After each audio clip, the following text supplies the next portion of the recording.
આવનારી જનતા માટે, ભક્તો માટે ઘણી બધી અસુવિધાનો અભાવ છે.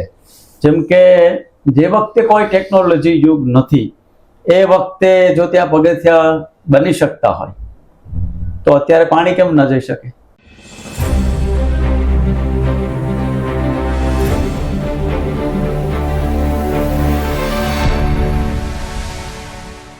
Hello and welcome to solid Sorath.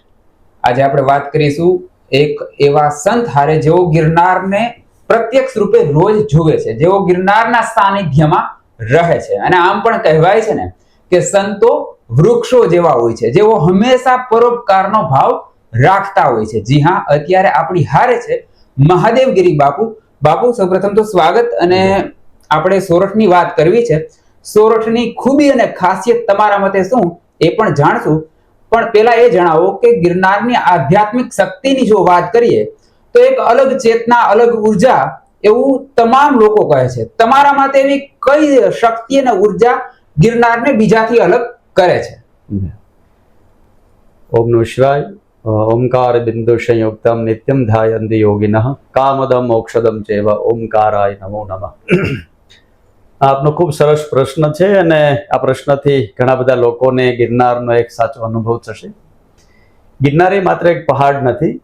ગિરનારી એક માત્ર ફરવાલાયક કે એન્જોય કરવા માટે કે ખાલી એમ કહીએ કે જોવા માટે, દર્શન માટે નથી.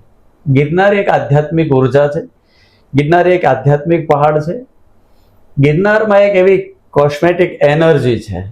અને આ બધી વાતો કરતા જ્યારે વ્યક્તિ પોતે પ્રેક્ટિકલ અનુભવે ને ત્યારે જ એનો ખ્યાલ આવે એવું છે.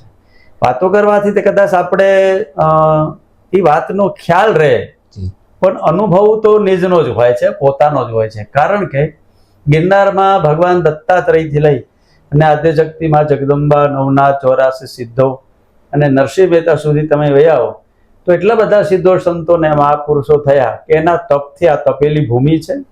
અને આ ભૂમિમાં તમે જોયું છે કે એટલા બધા સંતોની તપસ્યાથી તપી અને એ એક ઉર્જા, એ એક એનર્જી એ દરેક લોકોને ખેંચીને લઈ આવે છે. બીજી વાત છે કે ગિરનાર એ પ્રકૃતિના ખોળામાં વસેલું છે. માત્ર એક જ પહાડ નથી, ગિરનારની આજુબાજુમાં પણ પહાડો છે. ખાલી ગિરનાર એક પહાડની રાઉન્ડ 36 કિલોમીટરનો છે, 36. જ્યારે આજુબાજુમાં પહાડો છે, એટલું બધું કુદરતી સૌંદર્ય છે.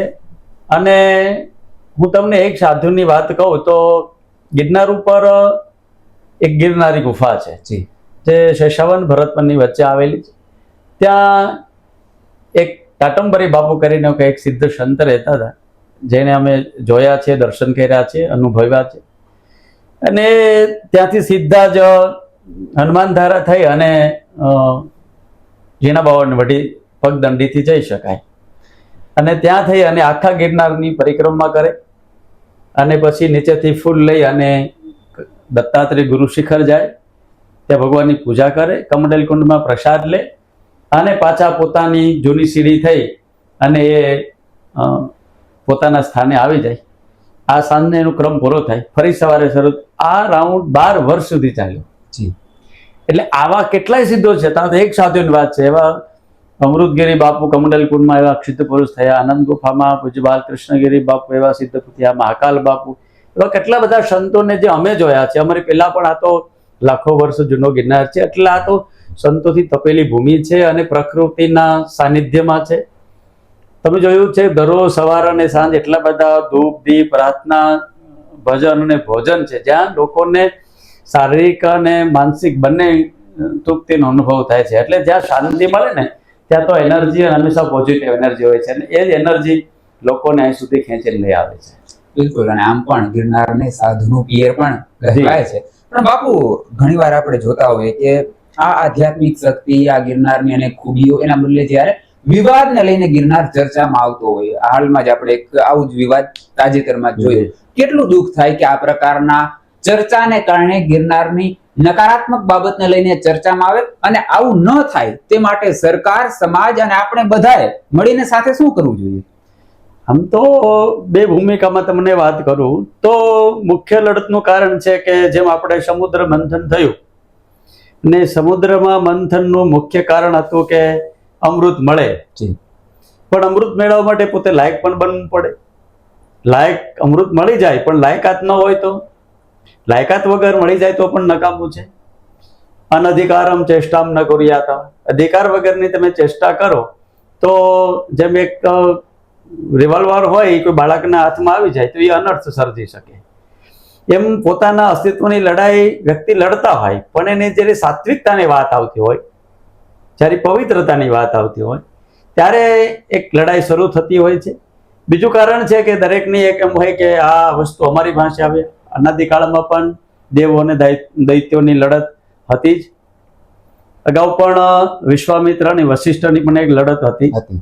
તો લડત એ કોઈ નવી વિષય નથી, એ અનાદિકાળથી લડત ચાલી જ આવે છે. પણ વર્તમાન સમયમાં જો આપણે જોવા જઈએ તો ખરેખર તો આનું સોલ્યુશન, આનું નિરાકરણ એ છે કે બે પક્ષના, સામે પક્ષ અને વર્તમાન પક્ષ, બે પક્ષના લોકો, સમજદારીવાળા લોકો, ગમે તે લોકો નહીં, સમજદારીવાળા લોકો, જેના પાસે કુનેહ બુદ્ધિ છે, જેનામાં એક વૈશ્વિક ભાવનાવાળી બુદ્ધિ, વિચારધારા રહી છે અને જે ન્યાય અને કાનૂનને સમજી શકે છે, આવા લોકો સાથે બેસી અને વિચાર વિમર્શથી જો વાત બને તો 100% સારું પરિણામ આવી શકે છે.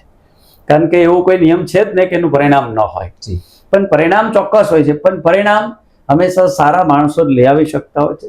સારા માણસો બેસે એનું ચિંતન મનન અને અધ્યયન કરે તો 100% સારું રિઝલ્ટ આવે. અને ત્યાં આવનારો દરેક વ્યક્તિ, કોઈ પણ મત, પંથ, સંપ્રદાય, જાતિ, જ્ઞાતિ કોઈ પણ ન હોય, પણ એ ગિરનાર આવી અને પોતાને જે કંઈ આધ્યાત્મિક લાભ મેળવવાનો છે એ લાભ એ ત્યારે જ મેળવી શકશે જ્યારે એને પહેલામાં પોતાની અંદર એની પોતાની લાયકાત હોય અને પોતાની યોગ્યતા હોય ત્યારે. બિલકુલ. નામ પણ કહેવાય છે કે સંવાદથી જ સમસ્યાનું સમાધાન થતું હોય છે. અચ્છા, સોરઠની વાત કરીએ તો સોરઠ માટે અનેક વાતો કહેવાય છે. તમારા મતે જો વાત કરીએ તો સોરઠની કઈ એવી બે બાબત છે જે તમને ખૂબ આકર્ષે છે, ખૂબ જ પસંદ છે? આમ તો આ ભૂમિ જ બહુરત્ના વસુંધરા. આ ભૂમિમાં એટલા બધા રત્નો છે કે જે બધા જ આપણને કંઈક આપીને ગયા છે. માત્ર ગિરનાર નહીં પણ ગિરનારની આજુબાજુનું જે ક્ષેત્ર છે, 100 કિલોમીટરની ત્રિજ્યામાં લઈ લે તો આપણું પ્રથમ જ્યોતિર્લિંગ ભગવાન સોમનાથ દાદો પણ આજ ભૂમિમાં કહેવાય. અને આ બાજુ જુઓ તો આપણું 7 મોક્ષ નગરી આપણે કહેવાય છે, અયોધ્યા, મથુરા, માયા, કાશી, કાંચી, અવંતિકા, પુરી, દ્વારાવતી છે એવમ સપ્તમ મોક્ષદાયિકા. આ 7 નગરીઓ સનાતનીઓની મોક્ષદાયી નગરી છે. એમાંની એક નગરી એટલે દ્વારિકા. આપણા 4 મઠ છે, આદ્ય જગતગુરુ ભગવાન શંકરાચાર્ય સ્થાપિત. એમાંનો એક મઠ એટલે આપણો શારદા મઠ, દ્વારકા મઠ. તો બધી જ બાબતો આપણે અહીંયા સ્પર્શે છે આધ્યાત્મિક રીતે. જ્યાં જ્યોતિર્લિંગની પણ ઉર્જા છે, જ્યાં ભગવાન કૃષ્ણની પણ નગરી છે, જ્યાં ભગવાન દત્તાત્રેયની તપસ્થલી છે, જ્યાં જૈનોનું પણ ઘણા બધા તીર્થંકરો અહીંયા સાધના કરીને ગયા છે. તો આ ભૂમિની વિશેષતા એ છે કે અહીંયા દરેક લોકો આવ્યા છે અને દરેક કંઈક મેળવીને ગયા છે. એક વાત. બીજી વાત એ છે કે અહીંયા પ્રકૃતિનું અદ્ભુત સૌંદર્ય છે. અહીં પ્રકૃતિ પણ ભગવાને બે હાથે, કારણ કે સોમનાથ દાદો અને દ્વારકાધીશ દરિયા કિનારે છે, જ્યારે ગિરનાર એ વનરાયની વચ્ચે શોભિત છે. જ્યારે અહીં સાધુઓ પણ છે ને સિંહ પણ છે. બાકી આખા ભારતમાં તમે જોયા હો તો સિંહ નથી. જ્યારે ગિરનારી દશનામનો ખૂટો કહેવાય છે. સંન્યાસ પરંપરામાં જે સંન્યાસ લે એમના માટે, જેમ તમે હમણાં કીધું કે ગિરનાર એનું પિયર છે. બીજી વાત, કુંભનો મેળો 3 વર્ષે 6 વર્ષે આવે, 12 વર્ષે મહાકુંભ થાય. જ્યારે ગિરનારમાં મહાશિવરાત્રિનો મેળો દર વર્ષે આવે છે, ગિરનારની પરિક્રમા દર વર્ષે થાય છે. તો બે આધ્યાત્મિક મેળાઓ પણ અહીંયા છે, સિંહ પણ અહીંયા છે, પ્રકૃતિ પણ અહીંયા છે, જ્યોતિર્લિંગ પણ અહીંયા છે. ગિરનારની આજુબાજુમાં સત્તાધારની સેવા પણ છે, પરબનો રોટલો પણ છે, વીરપુરનું અન્નક્ષેત્ર પણ છે. તો આ જ્યાં દીકરાઓને ખાંડીને ખવડાવી દે એવી ત્યાગની ભૂમિને જોયું હોય તો એ બિલખા આપણી નજીક જ છે. તો આવા ક્ષેત્રો જે છે એમાં પણ મહાપુરુષોએ તપ સાધના કરી અને સમાજને એક નવું માર્ગદર્શન આપવા માટે આપણે આંખે વળગે એવું હોય તો એ ગિરનાર અને જુનાગઢની આ સોરઠની ભૂમિ છે. બિલકુલ. અને સોરઠને માટે જ સર્વથી શ્રેષ્ઠ અને ઉત્તમ મનાય છે. અચ્છા, આ છેલ્લો સવાલ, જુનાગઢના દ્રષ્ટિકોણથી વાત કરીએ તો જુનાગઢને હજુ વધુ સારું બનાવવા માટે, જુનાગઢમાં જો હજુ વધુ રળિયામણું બને તે માટે કઈ એક એવી બાબત છે જે તમે ઈચ્છો કે જો એ થઈ જાય તો જુનાગઢ વધુ સારું બને? આમ જોઈએ તો હજી ગિરનાર માત્રની વાત કરીએ તો ગિરનારમાં આવનારી જનતા માટે, ભક્તો માટે ઘણી બધી અસુવિધાનો અભાવ છે.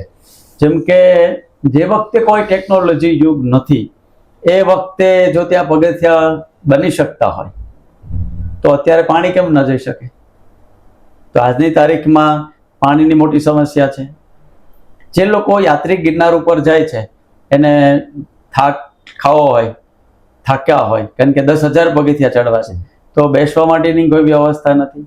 ગિરનાર ઉપર ગયા કોઈને એક રાત્રિ રોકાણ ત્યાં કરવું છે તો એવું કોઈ સાર્વજનિક સ્થળ નથી કે ત્યાં લોકો ગિરનારમાં રહી અને પોતાની સાધના કરી શકે. આશ્રમો છે પણ એની એક મર્યાદા છે, એની એક લિમિટ છે, તો એ પણ એક સમસ્યા છે. બીજી વાત છે કે ગિરનારને જુનાગઢથી ગિરનાર માટે તળેટીમાં આવવા માટેનો એક જ રોડ છે. જ્યારે 2 મેળાઓ આવે છે તો એક જ રોડમાં જે ટ્રાફિક વાળી સમસ્યા છે એ કાયમી માટેનો પ્રશ્ન છે. જો એનો કંઈ પણ અહીંના જુનાગઢના બુદ્ધિજીવી વર્ગ, રાજ્ય ક્ષેત્રના લોકો, સ્થાનિક સાધુ સંતો અને જુનાગઢની જનતા બધા સાથે મળી અને જો આવા સારા પ્રયાસો કરે તો ચોક્કસ હું માનું છું કે ગિરનાર, કારણ કે જુનાગઢની જીવાદોરી કેવું હોય તો શિવરાત્રીનો મેળો અને ગિરનારની પરિક્રમા છે. બિલકુલ. તો એને જો સારો ઓપ આપવામાં આવે, સાથે રહીને સહિયારા પ્રયાસ કરીને જો કરવામાં આવે તો ચોક્કસપણે જુનાગઢને ખૂબ આર્થિક અને આધ્યાત્મિક બંને લાભ પ્રાપ્ત થઈ શકે એવું છે. બિલકુલ. અને તમે જે સૂચન કહ્યા એ એવા સૂચન છે જે થઈ શકે. આજના ટેકનોલોજીના યુગમાં કંઈ પણ સંભવ છે તો આ તો સામાન્ય એવી બાબત છે અને આપણે એ જ આશા રાખીએ કે વહેલામાં વહેલી તકે આ બારામાં તંત્ર વિચારે અને યોગ્ય નિર્ણય લે. વહેલા આપ સ્ટુડિયોમાં આવ્યા, વાતચીત કરી, ખૂબ ખૂબ આભાર. Thank you. હરી